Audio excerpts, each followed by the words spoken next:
Missões, coração para Deus. Essa é a mensagem desta manhã. Missões são o trabalho de proclamar o Evangelho a quem ainda não conhece. Uma missão é um objetivo, enviar alguém para cumprir um propósito. Quando você trabalha numa empresa, você vai resolver um negócio num outro estado. O teu chefe te chama, ele fala, vou te dar uma missão. Você tem que ir lá resolver. Você é pago para isso. Seu pai fala assim, vai lá na padaria comprar um pãozinho. Ele está te dando uma missão. Você tem que ir lá na padaria comprar pãozinho. Não adianta você ir lá na padaria e voltar com refrigerante. Ele pediu um pãozinho. Amém? Todo crente deve ter espírito missionário. Todo crente. O que é isso? É você proclamar o Evangelho de Jesus Cristo. E o que é um missionário? O que é um missionário? Um missionário é uma pessoa enviada com o propósito de proclamar o Evangelho. Às vezes você arruma um emprego. O emprego que você arruma, Deus está te colocando lá como missionário. Presta atenção. Você não precisa ter cargo de pastor, de bispo, de apóstolo. Tem cara agora que até praticamente um pouco abaixo de Abraão. Você não precisa disso. Você não precisa ter nada disso. Você precisa ter o Espírito Santo que te leva. Então o que acontece normalmente com o crente missionário? Isso já aconteceu com você. Você vai trabalhar na empresa, você vai lá. Eu fico imaginando, você está lá na escolinha do teu filho, da tua filha. Aí senta do teu lado alguém enviado por Deus para você ministrar. Aí a pessoa começa a falar, olha, eu estou com um problema aqui, problema ali. Aí você pensa, meu Deus, Jesus, obrigado, Senhor. Por quê? Porque você é missionário. O teu trabalho é missões. Está lá a Laís cuidando lá da estética. Chega uma mulher, não acontece isso? Ai, Laís, eu preciso me abrir, falar, estou com um problema. Ela é uma missionária. O teu trabalho é um campo missionário. A tua casa, o teu condomínio onde você mora, o teu vizinho, é um campo missionário. Eu tinha um amigo pastor que ele morava grudado com o macumbeiro. E ele morria de medo do macumbeiro. Ele ficava assustado com o macumbeiro. Aí, o macumbeiro tinha uma filhinha. E ele tinha um filhinho. E tinha um murinho pequeno. Ele me contou essa história. Tinha um murinho pequeno. Aí o macumbeiro estava lá batendo os tamborim dele lá. E o filho dele foi lá ver. Olhou. E a filhinha dele estava do outro lado. Do macumbeiro. Aí falou, o que está acontecendo aí? Não, meu pai está fazendo uns trabalhos aqui. Aí o filhinho dele falou assim, nossa, meu pai também faz. Seu pai faz. Domingo, à noite, ele faz uns negócios lá, domingo. Aí o menino falou, mas como é que é? Ah, vamos lá. Você conhecer. Aí o que aconteceu? Gente, isso é fato verídico. Verídico verdadeiro. O que aconteceu? O menino, a menina, a filha do macumbeiro, falou para o pai, pai, eu quero ir no trabalho do pai, do meu amiguinho aqui do lado. Não, pode ir, filho. Pode ir. Eu não sabia que era na igreja dos crentes. Aí a menina foi, chegou no Ministério Infantil, ficou lá brincando, voltou para casa, pai, eles fazem um trabalho maravilhoso, pai. É mesmo? E tá achando que é dos Purungundum. Vamos lá, pai. O pai foi, chegou lá, a igreja evangélica, falou, pelo amor de Deus. O pai entrou, aceitou Jesus, está na igreja até hoje, ele, a mulher, todo mundo convertido. Aí o que aconteceu? Presta atenção, se você não deixar Deus te usar, Deus vai usar teu filho, vai usar tua família, vai usar porque Ele usa quem Ele quer. Deus tinha um plano de cuidar daquela família, só que o pai tinha receio. E aí aquela criança, Deus fez um trabalhar e salvou a família. O que é isso? É um missionáriozinho, ministério infantil. É muito importante você trazer o teu filho para a igreja, a tua filha, porque o tempo passa rápido, igreja. Daqui a pouco ele está com 14, 15, 16 anos e o mundo começa a querer evangelizar o teu filho. E o mundo tem muita coisa que o teu filho vai gostar, mas ele não conheceu a obra de Deus, então ele vai querer ir para o mundo. mas aí você vai ter uma luta, uma peleja muito grande. Então, o missionário vai para onde Deus manda com o propósito de evangelizar. Se Deus te mandar para algum lugar, não fique de boca aberta, você está indo lá porque Deus está te mandando. Se você diz, eu sou cristão, eu sou cristã, Deus está te levando. Que a Bíblia diz que nós somos levados pela vontade de Deus. Você não está lá porque você... Não. Às vezes você concorre a uma vaga de emprego e você fica assustado. Não, aquela pessoa é melhor, é mais inteligente. Tem uma aqui que... Ai, pastor Nelson. Ai, pastor, de olho nela. Ai, pastor Nelson, tem uma vaga lá, mas estão tudo mais inteligentes que eu. Eu falei, mas não tem Deus que nem você tem. Aí manda mensagem para o pastor Nelson. Ai, consegui a vaga. É claro, porque Deus é com você. A pessoa às vezes tem curso, tem isso aqui, mas não tem Deus. Se Deus quer você sentado naquela cadeira, presta atenção, igreja. Se Deus quer você naquela cadeira, ninguém senta lá. É você que vai sentar lá. É claro que você tem que se preparar, se formar, estudar. Você tem que, presta atenção, o que é um missionário? Você tem que estar preparado para Deus te dar o lugar. Deus não vai te colocar num lugar onde você não é preparado. Se você quer ser advogado, estude. A tua cadeira já está nascendo a cadeira. Mas você tem que estudar. Você quer ser um engenheiro? Estude. Deus vai preparar o lugar para você sentar. Mas você tem que fazer a tua parte. E o missionário é assim, começa a estudar a Bíblia. Começa a buscar. Você precisa aprender a cultura. Você precisa aprender o idioma. Você precisa se adaptar àquele lugar. Sério, pastor, vamos lá. 1 Coríntios 9, 20 a 22. Aqui é a introdução da mensagem. Daqui a pouco eu vou trazer a mensagem. Vamos lá. É rápido. Olha o que Paulo falou.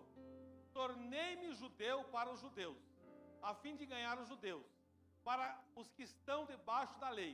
Tornei-me como se estivesse sujeito à lei, embora eu mesmo não esteja debaixo da lei, a fim de ganhar os que estão debaixo da lei. Para os que estão sem lei, tornei-me como sem lei, embora não esteja livre da lei de Deus, mas sim sob a lei de Cristo, a fim de ganhar os que não têm a lei. Para com os fracos, tornei-me fraco, para ganhar os fracos. Tornei-me tudo para com todos, para de alguma forma salvar alguns. Amém? Presta atenção.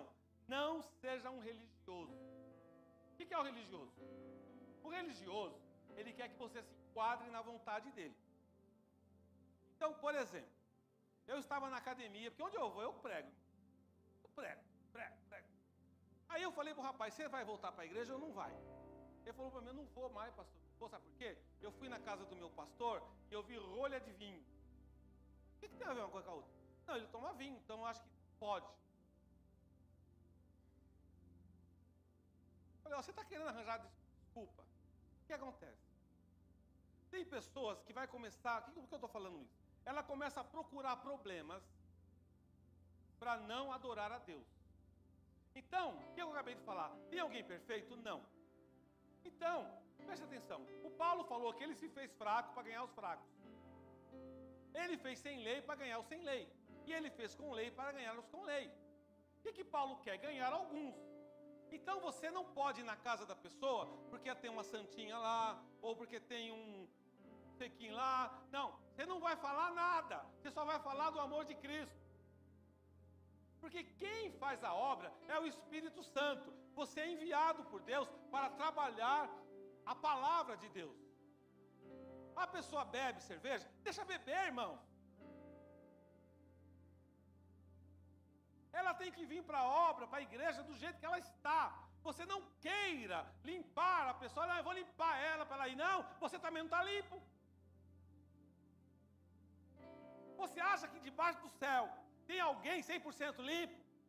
Não tem, irmão, senão a gente estaria tudo seco, morto. Porque Jesus veio para nos salvar. Todos nós temos fraquezas e dificuldades, porque nós somos carne. Todo pastor que pregar que você é santo, ele começa por ele, que ele não é. O que é kadosh? É separado. Separado para fazer a obra. Mas Deus sabe da minha fraqueza e da sua fraqueza. Você não pode ser um hipócrita. Os hipócritas querem te julgar, te apontar. Então a religião verdadeira, o que é? Cuidar dos órfãos e das viúvas. Você cuida de órfão e viúva? Nós cuidamos, a nossa igreja cuida. O que as pessoas fazem é usos e costumes. Não pode usar, não pode pintar unha, não pode usar chapinha, não pode... Meu Deus, você acha que Jesus acorda de manhã? Imagina, Senhor Jesus, acordando de manhã e olhando se você está usando a chapinha, irmão. Presta atenção. Você é inteligente.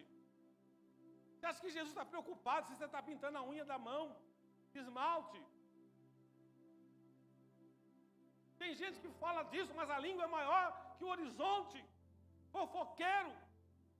Fofoqueira. É cheio de vestidão, saião, cabelão, mas o linguão. Fofoqueiro, maldizente.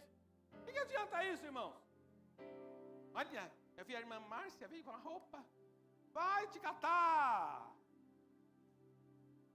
Não é verdade? Vai se converter, perturbada. Não é verdade, gente? É gente fofoqueira, linguaruda. Pelo amor de Deus. Você acha que Jesus está olhando mais a tua língua do que a saia da irmã? Misericórdia. Então, vamos lá. O que é o missionário? O missionário, ele procura servir as pessoas. Tiago 1:27.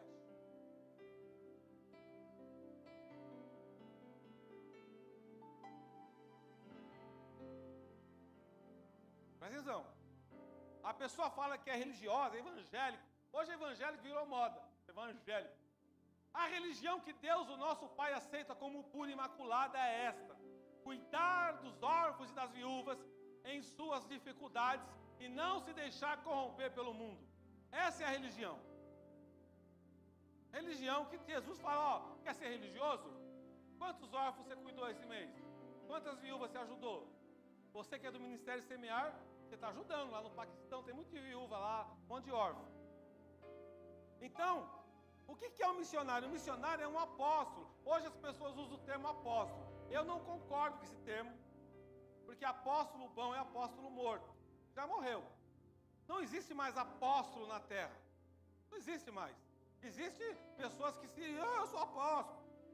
Mas um missionário é um apóstolo. O que significa apóstolo? Enviado. Então eu e o Rubinei estamos indo lá para o Paquistão. Nós estamos fazendo o quê? Um ministério apostólico. Mas nós não somos apóstolos. Nós somos missionários. Porque se chamar de apóstolo é muito pesado. É muito forte. Só Jesus viu o apóstolo. Tirando a Paulo. Então, o trabalho missionário da igreja primitiva era organizado. As igrejas já estabelecidas enviavam pessoas para lugares onde o evangelho ainda não tinha chegado. Nós estamos indo para o Paquistão. Gálatas 2:9, vamos lá. Então eu e o Rubinei, nós sabemos qual é a nossa missão. Nós não vamos lá de boca aberta. Olha lá. Reconhecendo a graça que me fora concedida, Tiago, Pedro e João, tidos como colunas, estenderam a mão direita a mim e a Barnabé, em sinal de comunhão. Eles concordaram em que devíamos nos dirigir aos gentios e eles aos circuncisos. Ou seja, nós temos que ir aos gentios, nós temos que ir ao Paquistão, porque a igreja, Ministério Semear, falou, vá, vocês vão. Jesus falou, vocês vão? Você acha que eu acordei de manhã, no dia 1º de janeiro de 22, falei, eu quero ir para o Paquistão. Senhor, há 3 anos atrás que nós começamos essa obra, você acha que algum dia na minha vida eu sonhei ir para o Paquistão? Se eu falar que sim é mentira. Eu não sou mentiroso, não sou hipócrita. Eu sonhava em ir para Milão, né, para Disney. Você acha que alguém quer ir para o Paquistão? Não, mas o Senhor escolhe pessoas para fazer a obra, para buscar os filhos dele lá. E nós temos que dizer, eis-me aqui, Senhor. Eu não posso falar não para o Senhor. Cuidado, hein, você falar não para o Senhor. Eu te pergunto hoje, aonde você estaria hoje sem o Evangelho? Alguém pregou para você. Aonde você estaria? Vamos lá, Lucas 24, do 45 ao 49.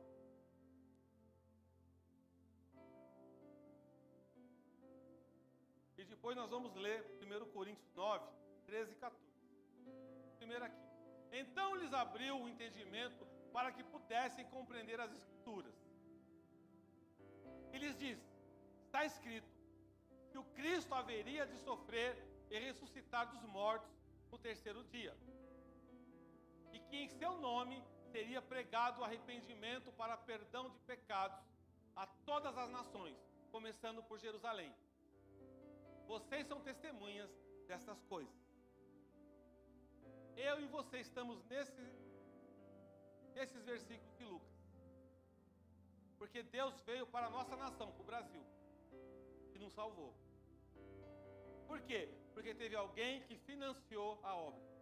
Teve alguém que bancou e falou: não, vocês vão, e vocês vão evangelizar aquela nação. Vamos lá, 1 Coríntios 9, 13 e 14.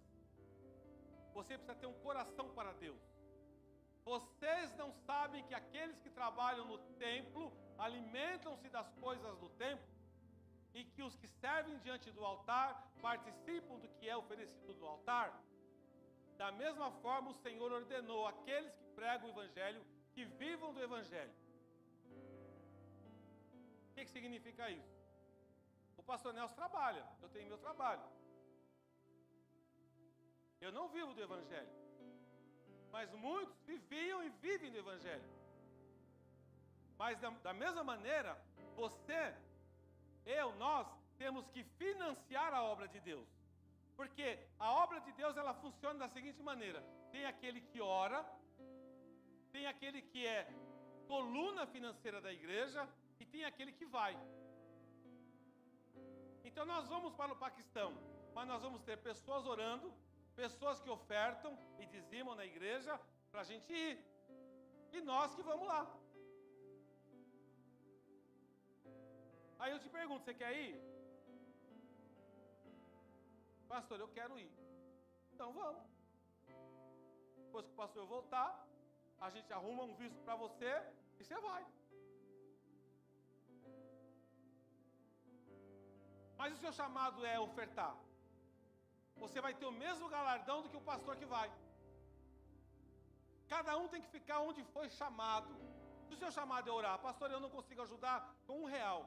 Mas você está orando porque Deus te chamou para orar. Pastor, eu tenho um chamado de ofertar. Eu vou dizimar, eu vou ajudar, vou ofertar, porque você é coluna. Presta atenção, igreja. Isso chama-se coluna. Tem pessoas que às vezes param de ajudar. Ela não entende que ela paralisa o ministério dela. Pessoas que param de orar, ela paralisa o ministério dela. Se o pastor Nelson falar: eu não vou, eu paraliso o meu ministério. E quem vai cobrar da gente? Deus. Eu te chamei para ir. Por que você não foi? Eu te chamei para ofertar. Por que você não ofertou? Eu te chamei para orar. Por que você não orou? Às vezes eu posso estar passando uma dificuldade, e naquele momento você está orando pelo pastor. E Deus vem e abre o caminho. Por quê? Porque a tua oração chega diante do Pai. E você, como crente, você tem que ter um coração para Deus. Você tem que ter um coração para Deus. Levantar o teu coração na presença de Deus. E qual é o coração para Deus? Qual é a característica de alguém que tem um coração para Deus? Primeira característica que você precisa ter: um desejo de conhecer a Deus. Você precisa falar: eu quero conhecer esse Deus. Você tem um desejo insaciável de conhecer o Senhor. Você precisa buscar o Senhor. Você precisa ter um entendimento que a cada dia mais você quer estar próximo de Deus. E quando você começa a conhecer a Deus, quando você começa a estar próximo de Deus, vem uma coisa muito bacana no teu coração, que é obedecê-lo. Você começa a obedecer a Ele. Você tem um desejo de obedecer a Ele. Jesus Cristo, na noite antes da crucificação, ele disse o seguinte aos discípulos: se me amais, guardareis os meus mandamentos. Está em João 14,15. O amor genuíno por Cristo sempre resulta em obediência. Judas falava também que amava Jesus, mas ele traiu Jesus por 30 moedinhas de prata. Como crente, como cristão, você tem que estar sempre na vontade de Deus, mesmo que você não queira. Mesmo que você não queira. Eu acabei de falar da eleição. Eu não gosto do tal. Mas e se Deus quer? Eu vou te dar um exemplo na igreja. Às vezes na tua vizinha, você não gosta da vizinha. Você não gosta. Mas e se Deus gosta dela? Aí enroscou. Eu não gosto daquela menina, não vou com a cara dela. E se Deus for com a cara dela? Quem é que manda, você ou ele? Se Deus falar para você, vai lá. Irmãos, quantas vezes Deus mandou eu fazer coisa que eu falava, Deus, não vou. Você vai. Você vai. Você vai. Por quê? Porque você tem que ser obediente. Obediente à vontade de Deus. Você acha que Jesus queria morrer na cruz? Não. Você acha que Jesus... Ele não queria morrer na cruz. Mas ele morreu por, a Bíblia diz, obediência. O amor genuíno por Cristo sempre resulta em obediência. E você se entrega à vontade dele. Você tem que fazer oração, falar, Senhor, qual é a tua vontade? O que você vai fazer? Todos os momentos da tua vida. Você tem que pedir para Deus, Deus, qual é a tua vontade? Qual é a tua vontade na minha vida? Qual é a tua vontade para o Brasil? Qual é a tua vontade na minha casa, para os meus filhos? Qual é a tua vontade, Senhor? Às vezes Deus vai responder uma vontade que você não quer, mas você tem que obedecer. Se você quer ser abençoado, obedeça a Deus. Outra coisa, você precisa ter vontade de compartilhar o nome dele. Falar o nome do Senhor. O recém-convertido, ele está com aquele cheiro de Cristo. Então ele quer que todo mundo seja salvo. E aí tem gente que fica anos na igreja, nunca leva um para a igreja, nunca salva ninguém, nunca fala de Jesus. É um verdadeiro 007 do Pai. Não quer ver ninguém ser transformado. Eu estou salvo. O resto que se exploda. Mas não é esse o papel do cristão. Não é esse. Eu tenho um pastor Jota é do Rio de Janeiro. E aí um dia estava lá o pastor Jota soltando pipa. Aí o moleque veio e cortou a pipa do moleque. Só que lá no Rio o negócio não é de amador não, lá é de profissional. Aí o moleque falou assim, ó, já era para você. Não, mas eu só cortei o pipa. Já era. Aí passou o tempo, o pastor Jota fez teologia e tal, foi para Florianópolis. Virou pastor lá em Florianópolis. Um dia tal, o pastor Jorge no metrô no Rio. De longe ele viu o cara reconheceu ele. Falou, Jotinha, lembra da pipa lá? Jota, eu não sei o que você está falando. Não sei quem é você, você não lembra de mim? Paz do Senhor, Jota, estou convertido. Ele falou que ele tremeu as pernas. Você nunca sabe, irmãos. Você nunca sabe que a pessoa que está do teu lado, que às vezes aquela pessoa perturbada, Deus vem, toma ela, pega ela, se converte e vira uma bênção nas mãos do Senhor.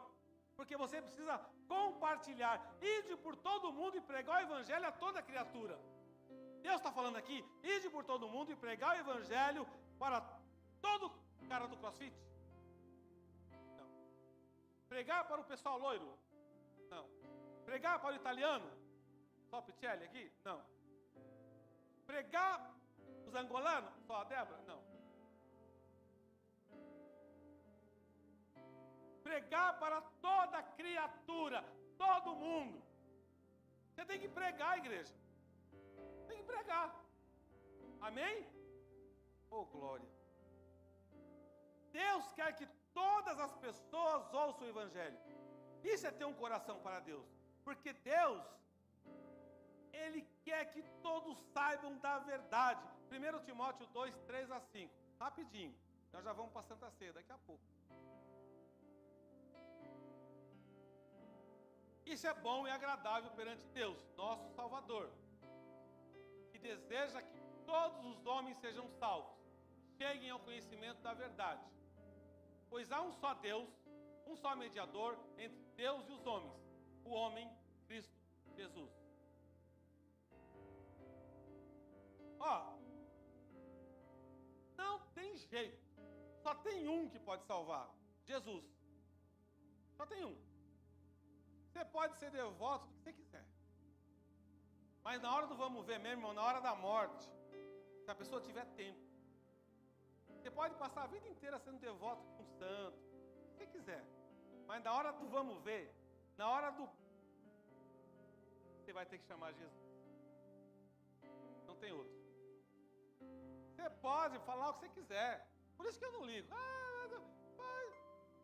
Porque a Bíblia diz que todo joelho vai se dobrar e toda língua confessará. Você pode falar, não quero, eu vou fazer procissão. Vai, irmão, vai na procissão. Vai lá, faz o que você quiser. Mas vai chegar o dia, e esse dia chega logo para cada um, que você vai ter que falar, Jesus, Tu és o Senhor. Tu és o Senhor, Tu és o Salvador, Tu és o Rei da Glória, Tu és o Alfa e o Ômega, Tu és o princípio e o fim.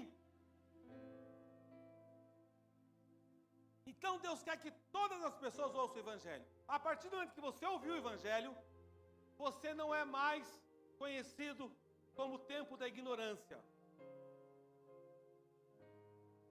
Porque a Bíblia diz que Deus não leva em consideração o tempo da ignorância. A partir do momento que alguém pregou o Evangelho para você e falou de Jesus, já era para você. Porque você só tem um caminho, aceitar. Se você não aceitar, é problema teu. Porque a palavra foi pregada. Nós não vamos para o Paquistão, tem um monte de gente islâmica lá. Eles não querem ouvir de Jesus, mas nós vamos falar de Jesus. Eles ouviram que Jesus salva. Já era, irmão. Porque a palavra entrou no coração. E aí, aquela palavra vai remoer dentro dele. Você só vai saber lá no céu. Quando chegar lá no céu, você vai encontrar um monte de paquistanês lá. Oh, você me salvou. Te conheço? Não, mas você pregou lá no Paquistão, lá, vocês pregaram, e eu fui salvo. Vai falar em português ainda para você. Você vai falar, meu Deus. Porque Jesus salvou. Através do trabalho que nós fazemos. 2 Pedro 3,9.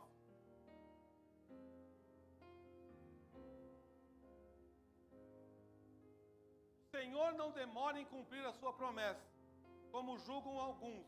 Pelo contrário, Ele é paciente com vocês, não querendo que ninguém pereça, mas que todos cheguem ao arrependimento. Às vezes a pessoa fala assim, não, mas todos os crentes falam que Jesus vai voltar, mas nunca volta. Ué, mas se você morrer hoje, Ele voltou para você. Já é. O Senhor não demora em cumprir sua promessa, como julgam alguns. Pelo contrário, Ele é paciente com vocês. O que significa isso? Quando você chegar diante de Deus, você não vai poder falar, olha, ninguém pregou para mim, eu não aceitei, não quis Jesus, eu não fiz a obra que estava preparada para mim, eu não tinha tempo, era muito trabalho, era muita coisa, a minha mulher pedia para eu ir na padaria, lavar louça. Mas o pastor fazia reunião de obreiros, você não ia. O pastor fazia culto, você não ia.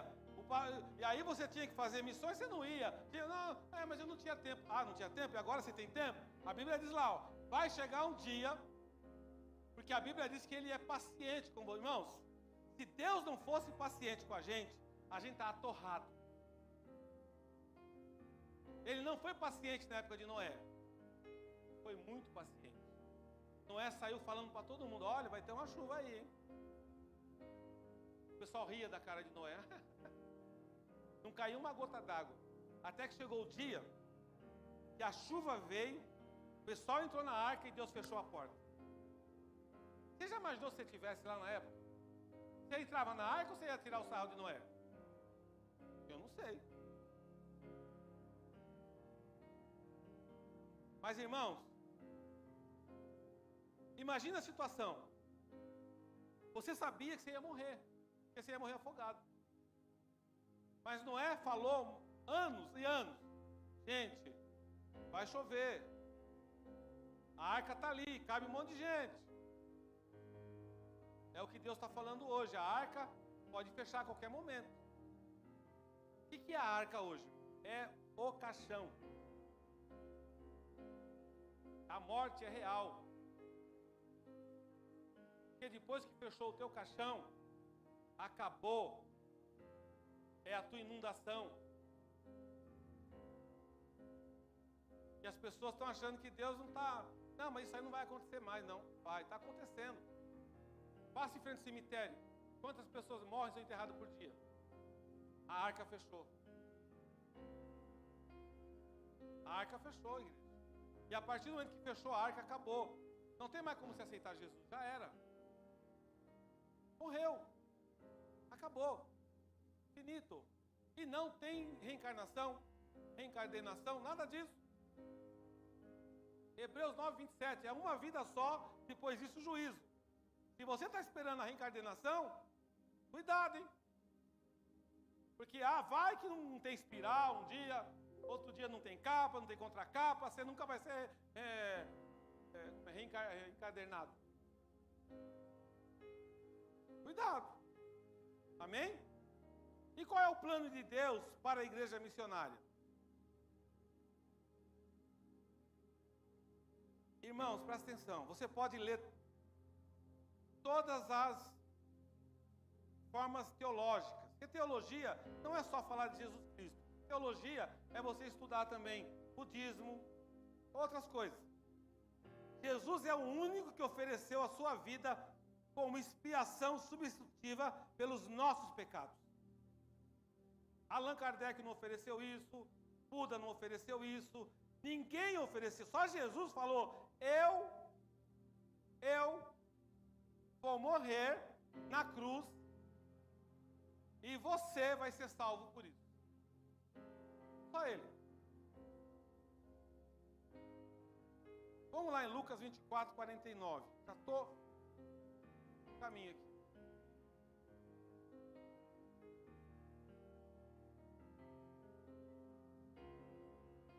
Eu lhes envio a promessa de meu Pai, mas fiquem na cidade até serem revestidos de poder do alto. Quando Deus vem, eles queriam sair para evangelizar, eles queriam sair para falar de Deus, mas Jesus falou: vocês fiquem na cidade até que vocês sejam revestidos de poder do alto. Logo em seguida vem o Espírito Santo e te reveste de poder.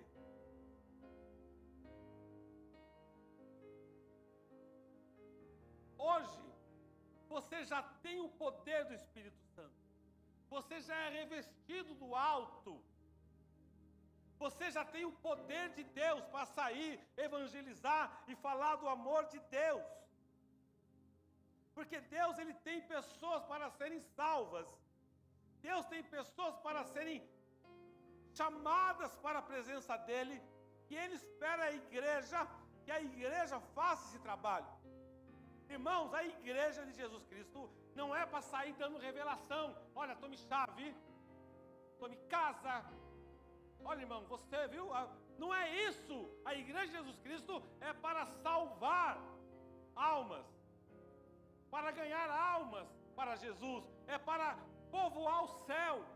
Nós estamos vivendo uma época da teologia da Disney World. As pessoas querem coisas. Eu vou lá porque Deus vai revelar. Deus não está revelando nada, você quer saber? Isso é muita coisa da palavra da boca de homens. E aí o homem fala para você e não acontece nada. E aí você se revolta com Deus. Mas não foi Deus que falou. Ah, mas eu fui na igreja. Deus falou que ia me dar um carro. E eu não ganhei o carro. Mas quem disse que foi Deus que falou? Irmãos, quando Deus fala, Deus já me usou nesse mistério, Deus me usa nesse mistério, mas quando Deus fala, irmãos, Ele tem que cumprir. Se não cumpre, não é de Deus. Vocês conhecem o meu ministério, vocês sabem quantas vezes Deus me usou para falar, e se cumpriu. Olha, Deus vai te dar um filho, o filho vem. Deus vai te dar um carro, o carro vem. Irmão, se não se cumprir, não veio de Deus, veio da emoção do homem. Mas aí, o evangelho não é isso, isso é um brinde. Tem igreja que só promete cura, parece que é um mercadão. Olha, vem aqui que você é curado, vem aqui que você vai ganhar dinheiro, vem aqui. Irmãos, isso tudo é um brinde que Deus dá, mas toda igreja tem isso. Você tem cura, você tem bênção financeira. Não é, você não pode ter uma igreja focada somente em alguma coisa. Olha, a minha igreja só tem louvor, viu? A palavra lá é 10 minutos. E olha lá, hein? Porque às vezes a gente olha para o pastor, vamos embora, porque o que nos liberta é a palavra. O louvor eleva a igreja.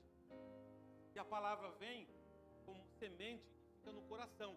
Quando você fica a semana inteira, aquele louvor abençoado, e aquela palavra germinando no teu coração, você começa a ter força para ganhar almas. Aí se vem um pastor em algum lugar que você vai, não dê a tua cabeça para qualquer um orar, saiba quem é a pessoa. Ai, deixa eu orar por você que eu sou a missionária. Que missionária, irmão? Não sei quem é você. Está cheio de gente falando que ora, que jejua, e não ora e não jejua nada. É só emoção, porque eu conheço isso aí. Esse negócio eu conheço. Eu quero que você entenda uma coisa, irmão. Eu tenho um amigo, jogador de futebol, só que ele se veste que nem o Agostinho. É verdade. Aí ele estava num culto, tem um salário bom. Ele estava num culto, aí a missionária lá. O Agostinho, meu amigo, primeiro banco. Eu já levei ele para pregar em igreja, hoje ele mora lá na Europa. Olha, Deus vai mudar tuas vestes, vai te dar umas roupas novas. Aí os meninos, tudo que jogam com ele, rindo. Deus vai te dar um salário melhor. Deus vai te tirar dessa pobreza. Ele é o mais rico de todos. Aí meus colegas, você vai tirar ele da pobreza? Nós queremos estar na pobreza dele. Tudo profecia furada. Isso é sério, irmãos. Ele saiu triste da igreja, ligou para o pastor Nelson. Ô, pastor, eu fui na igreja lá. Ele anda com as roupas, sabe aquelas roupas? E a mulher avaliou ele pela roupa dele, achando que ele era pó. Ele era o mais rico de todos. Ele ficou chateado. Eu falei, irmão, isso é coisa da carne da mulher, não vem de Deus. Mas eu estou triste. Eu falei, eu sei, imagino. Para você soltar alguma coisa, irmão, você tem que ter certeza que é de Deus. Convicção de Deus que falou. E tem muita gente falando aí, Deus falou. Irmão, para o pastor Nelson falar, Deus falou, irmão, eu vou te falar, meu joelho tem que arder. Eu oro por as irmãs, pela igreja, eu oro por todos. Às vezes eu ligo para alguém e falo. Irmão, para Deus falar, Deus falou, é muito sério, irmão. Porque se não falou, você está levando o nome de Deus em vão. E se não foi Deus que falou? É sério isso. Amém? O que exatamente significa uma igreja missionária, só para a gente encerrar? É uma igreja disposta a cumprir a grande comissão. Eu vou ler aqui algumas coisas que a gente marcou. Tem uma visão para o mundo, não apenas para a sua própria cidade. Presta atenção. Você precisa saber que a igreja tem que ter escola bíblica, a igreja tem que ter vários assuntos, mas uma igreja missionária tem visão para o mundo ou só tem visão para a cidade dela? Se tem visão para o mundo, é missionário. Se não tem, responde obedientemente através do envio de missionários. Claramente proclama a mensagem de Cristo para a redenção. Cristo para a redenção, não Cristo para a bênção. Porque tem muita gente que está confundindo a obra de Deus. Ele quer ir para a igreja porque ele quer ganhar alguma coisa. E ele esquece que nós já ganhamos. Ganhamos o quê? A salvação. Desafia aqueles que são chamados por Deus para levar a mensagem onde quer que ele envie. Se Deus mandou você, você tem que ir. Dá suporte àqueles que são chamados para o campo missionário. Não adianta você ir para a missão, mandar alguém para a missão e largar o missionário lá passando fome. Dá suporte. Conclusão. O plano de Deus está em movimento. Só que Deus está buscando verdadeiros adoradores, que o adoram em espírito e em verdade. Lá em Atos 9, Paulo estava indo no caminho de Damasco. Aí Jesus apareceu e falou: Saulo, Saulo, por que me persegue? Ali ele falou: você vai ser um missionário. Talvez nesta noite, Deus está falando para você: olha, por que você não faz? Por que você me persegue? Por que você parou? Por que você não está fazendo a obra? Por que você não quer saber de mim? Não, Deus, eu vou na igreja, eu quero saber de você sim. Mas por que você não faz a minha vontade? Por quê? Eu quero que você, nesta manhã, você coloque o teu coração em Deus. Para que Deus te chamou? Eu vou focar em 3 coisas: para ir, para orar ou para ofertar, para ajudar. Pastor, eu não tenho dinheiro. Ninguém está pedindo dinheiro de você. Você pode orar. Pastor, eu quero ir. Então você vai. Pastor, eu vou ofertar. Nós vamos fazer essa obra. Porque quando chegar no céu, irmãos, o pastor Nelson tem o galardão do pastor Nelson. O Rubinei tem um galardão do Rubinei. A igreja tem um galardão da igreja. Deus vai te dar o mesmo galardão. Que a obra não é feita pelo pastor Nelson. Não é feita só pelo Rubinei, pela pastora. A obra é feita pelo corpo de Cristo. É o corpo. Tem os braços, o dedinho. Às vezes fala: mas eu sou dedinho minguinho. Às vezes eu sou o pé. Mas para você ficar firme, você tem um corpo completo. É o corpo de Cristo. Olha para o irmão do lado. Fala assim: você é corpo.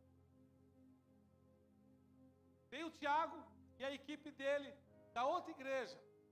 Que outra igreja? É o corpo. Lá no céu, irmão, ninguém vai perguntar se é semear. Só tem esse nome aí porque precisa ter para lei. Mas lá no céu, o Tiago. Você acha que eu vou falar nome de igreja lá no céu, irmão? Não, o nome do Tiago vai ser diferente, mas enfim. Talvez Erivaldo. O meu, Perivaldo e Perivaldo. Eu não sei, mas vai dar outro nome, né? Outro nome lá? Outro nome. Pedrinha Branca, outro nome. Adamastor. Hugo. Já imaginou? Hudson. É outro nome. Mas nós somos... Por que Deus vai dar outro nome lá? Para você saber que Deus confunde a nossa mente. Você vai chegar no céu. Imagina a cena, irmãos. 24 anciãos. 4 animais viventes. Meu Deus. Você chegando diante de Deus. Primeiro, passando pelos portais da salvação. A Bíblia diz que a porta é estreita. Eu imagino que para entrar lá, você tem que dar uma enxadinha para entrar. Eu acredito até que a gente tem que entrar de joelho lá. Mas eu quero entrar. Você quer ficar fora? Eu não quero.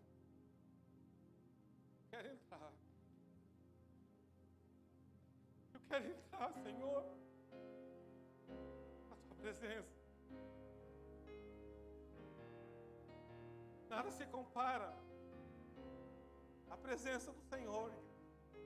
E aqui na terra, quando o Espírito Santo vem, a gente sente aquele poder, aquela manifestação. Imagina no céu. Imagina você entrando nos atos do Senhor. E o Senhor falando: filha minha, e o meu, se apresente à minha presença, venha receber o galardão, trabalho que tu realizaste na terra a meu favor. Porque nada, irmãos, nada Deus esquece. Filho meu, filha minha, eu te chamei, tu cumpriste, e tu cumpriste com o teu chamado. Entre para o gozo do teu Senhor. Você entra. Aí você vê os 24 anciãos.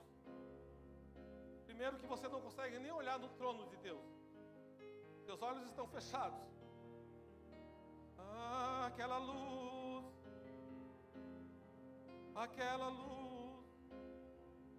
presença do Rei.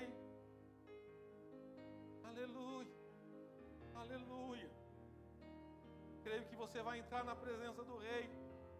Você vai o adorar, 24 horas adorando. Adorando, adorando, adorando. E aí você vai ficar querendo saber onde é que está tua mãe, teu pai.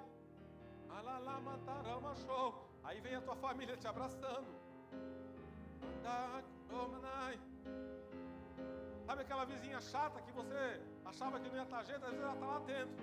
Você foi usada para me salvar. Eu estou no céu, eu estou no céu, eu estou no céu, na presença do Deus Todo-Poderoso. Eu estou. E os anjos do Senhor começam a adorar, a adorar, a adorar. E as pedras adoram, e as pedras adoram, e as ruas de ouro. Ei, não tem mais dor, não tem mais choro, choro só de alegria. Você está na presença do Rei da Glória, do Rei da Glória. Aleluia, aleluia. E nesta manhã, Senhor dos Senhores, te toque para você valorizar algo que você tem, que muitos não têm: a salvação. Você tem a entrada para os átrios do Senhor. Você tem a entrada ao Rei, ao teu Rei. Aplauda o Senhor Jesus, igreja. Aleluia.